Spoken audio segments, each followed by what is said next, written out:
Hello everyone. ये video आपकी जो क्वायरीज आए थे ये उसके ऊपर बेस्ड है। तो चलिए स्टार्ट करते हैं। सबसे पहला इसमें पूछा गया है chemical composition of the urine.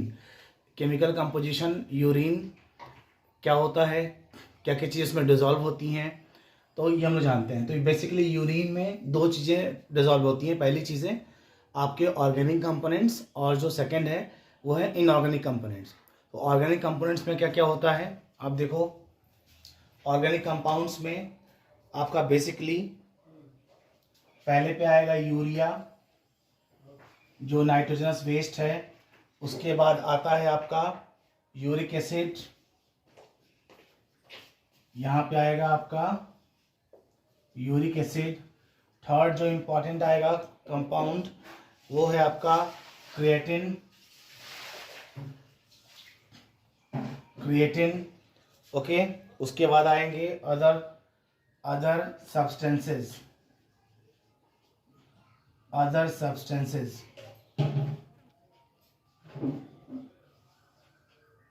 ठीक है, कितना है तो ये सब वैल्यू ग्राम पर लीटर में आएंगी। तो यूरिया बेसिकली 2.3 ग्राम पर लीटर आता है। ठीक है, ये इतना डिजोल्व होता है। यूरिक एसिड का बेसिकली 0.7, क्रिएटिन का 1.5 और अदर सब्सटेंसेस जो डिजोल्व होते हैं दैट इज द 2.6। अब इनऑर्गेनिक कंपाउंड्स में सोडियम क्लोराइड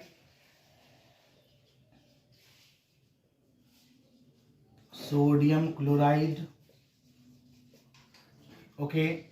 नंबर 2 आपका आएगा इसमें पोटेशियम क्लोराइड। ठीक है। Third H2SO4। Clear. Fourth number ammonia. उसके बाद कैल्शियम और बहुत ही कुछ अमाउंट में फॉस्फेट। ठीक है, ये इतनी सारी चीजें डिजॉल्व होती हैं। 9.0 KCl की जो परसेंटेज होते हैं बेसिकली 2.5, H2SO4 1.8, अमोनिया का जो परसेंटेज होता है 0.6, इसका 0.2 और इसका लास्ट में फॉस्फेट का 1.7। इसके बाद अदर सब्सटेंसेस यहाँ भी आते हैं। अदर सब्सटेंसेस ओके, वो होता है अप्रॉक्सीमेटली 1.5 के। ठीक, तो ये हमारा बेसिकली केमिकल कंपोजिशन है नॉर्मल यूरिन का। ओके। अब नाउ इसका वॉल्यूम के, अब इसका कुछ फिजिकल कंपोनेंट देखते हैं। ठीक है, फिजिकल प्रॉपर्टीज में अगर देखा जाएगा, फिजिकल प्रॉपर्टीज ओके, तो जो नंबर 1 पॉइंट आएगा फिजिकल प्रॉपर्टीज में वह है वॉल्यूम। ठीक है, यानी कि कितना वॉल्यूम पर डे प्रोड्यूस होता है। सो 1 से लेकर के 1.5 लीटर पर डे। नंबर 2 जो कैरेक्टर्स है that is colour of the urine. Okay, dark yellowish, sometime yellowish in colour. ठीक है, ये इसका होता है। अंबर कलर भी होता है। इसमें एक्चुअली एक पिगमेंट मिलता है, पिगमेंट है जिसको यूरोक्रोम कहते हैं। ठीक है, यूरोक्रोम के वजह से जो इसका कलर है वो थोड़ा सा अंबर कलर, अंबर लिक्विड हो जाता है। नाउ थर्ड इसका इंपॉर्टेंट पॉइंट है पीएच कितना होता है यूरिन का भाई। ठीक है, तो ये 5 to 8 वेरीज करता है। बट नॉर्मली अगर देखा जाए, इसका जो पीएच है वो 6.0 होता है। ओके, 6.0 होता है। नेक्स्ट पॉइंट है इसका अडर। ओके, अडर इसलिए होता, क्यों महकता है, स्मेल क्यों करता है अडर, क्योंकि इसमें एक एरोमेटिक स्मेल आती है, बैड स्मेलिंग सब्सटेंस यूरिनॉड। ठीक है, यूरिनॉड प्रेजेंट होते हैं, बैड स्मेलिंग सब्सटेंस होते हैं, अमोनिया लाइक होता है ये, इसके लिए इसी की वजह से इसका स्मेल ज़्यादा आता है। ठीक है, तो ये हमारा बेसिकली यूरिन का केमिकल कंपोजिशन है और यहाँ पे फिजिकल प्रॉपर्टीज़ है। आप अगर आप ऐसे लिखोगे तो आप यहाँ से फुल मार्क्स ला सकते हो। और अदर जो बेसिक जो कॉम्पिटिटिव एग्जाम्स के जो ऑप्शंस होते हैं एमसीक्यू के, वो इस यहाँ से आप उसको सॉल्व कर लोगे। ठीक है, नाउ नेक्स्ट, अब इसमें एक टर्म आता है ऑस्मो रेगुलेशन। ऑस्मो रेगुलेशन क्या है भाई? Okay, removal of excess waste water from the body, removal of excess water, waste water from the body, and that process is known as osmo regulation. Osmo means osmosis के ऐसा, exosmosis, endosmosis process, और regulation मतलब कितना water का percentage अंदर रहेगा, कितना नहीं रहेगा। तो इसको बोलते हैं regulation of the body fluids, है ना। और ये रेगुलेट कौन करता है? किडनी। ठीक है, तो किडनी के थ्रू होगा। So the process of the maintaining the water and salts inside the body, okay, it is known as osmo regulation. Clear? चलिए,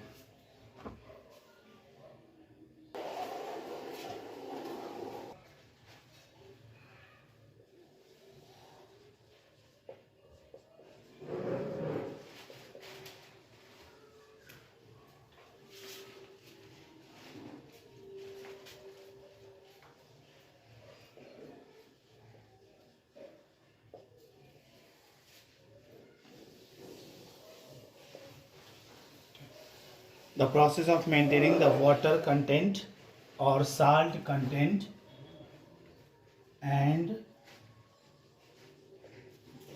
salt content in the body constant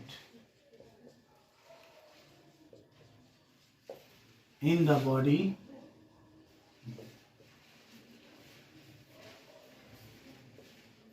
is called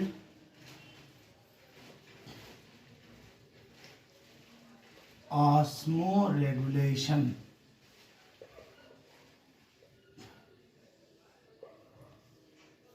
Is called osmoregulation.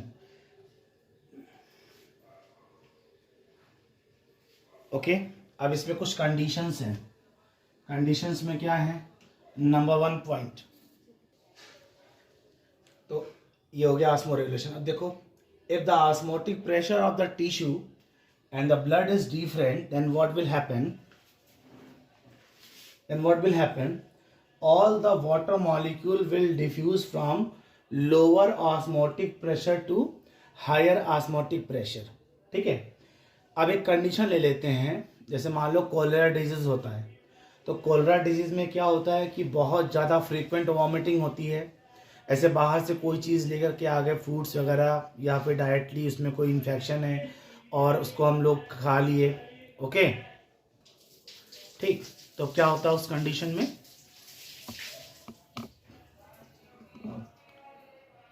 Okay, क्या होता है उस condition में कि फिर frequent vomiting होनी start हो जाती है आफ्टर इन्फेक्शन।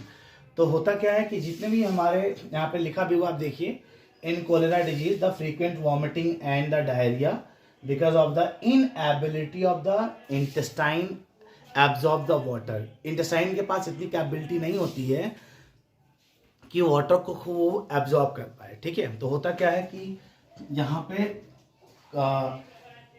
कांस्टेंट होता क्या है कि यहाँ पे देखिए, to maintain the content constant, kidney absorb almost whole water from nephric filtrate. अब यहाँ पे प्रॉब्लम हो जाएगा, सारा का सारा पानी अगर नेफ्रिक फिल्ट्रेट से हट जाएगा तो पेशेंट को दिक्कत हो जाएगी। इसीलिए यहाँ पे हम लोग ORS, है ना, का जो घोल होता है पानी मिला करके, और इस तरह के पर्सन को हम लोग देते हैं, इसको बोलते हैं oral rehydration solution. Oral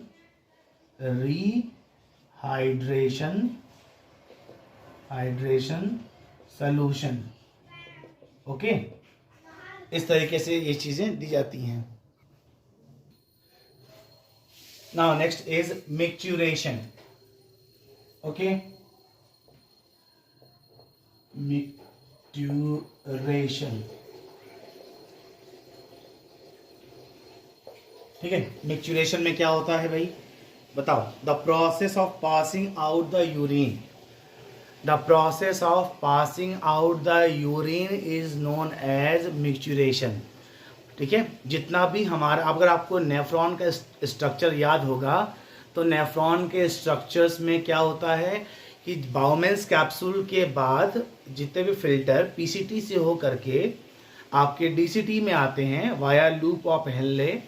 okay, तो जितना भी वहाँ पे फिल्टर होना होता है वो वहाँ पे एब्जॉर्ब हो जाता है। उसके बाद जो वेस्ट बचता है वो हमारा कलेक्टिंग ट्यूब्यूल्स में आ जाता है, ठीक है। तो मिक्चुरेशन में क्या होगा, when the urinary bladder is almost filled then free nerve ending of the wall of the bladder get stimulated। अब जैसे स्टिमुलेट हो जाएगा तो उसके बाद क्या होगा, next step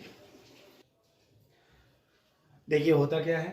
when the urinary bladder is almost filled, ठीक है, तो क्या होगा उस टाइम पे, सपोज करो हमारे पास यहाँ पे ऐसे यूरिनरी ब्लैडर है, वो पूरा फिल हो गया है, तो इसके वॉल पे, इस वॉल पे प्रेशर जनरेट होगा, थोड़ा स्टिमुलेट होगा। So nerve ending of the bladder get stimulated, ये स्टिमुलेट हो जाएंगे। स्टिमुलेट होने की वजह से क्या होगा, the pass out the urine, है ना, pass out the urine, okay, बाहर निकल आएगा। सो द स्फिंक्टर मसल, जैसे ये यूरिन बाहर होगा ये पूरा का पूरा एरिया खाली हो जाएगा, ठीक है। तो sphincter muscle get relaxed in the bladder, यहाँ जो मसल्स होती हैं उसको स्फिंक्टर मसल कहते हैं, ठीक है। स्फिंक्टर मसल्स जो होंगे वो रिलैक्स हो जाएंगे। एज अ रिजल्ट क्या होगा, it help in the draining urine out from the urethra. Okay, so due to the oblique passage the ureter get close, उसके बाद क्या हो जाएगा, यूरेटर क्लोज हो जाता है ना, and prevent the back flow, वापस नहीं जाता। ओके, तो इस प्रोसेस को, the process of passing out the urine is known as micturition. इसको क्या बोलेंगे, मिक्चुरेशन कहेंगे। क्लियर।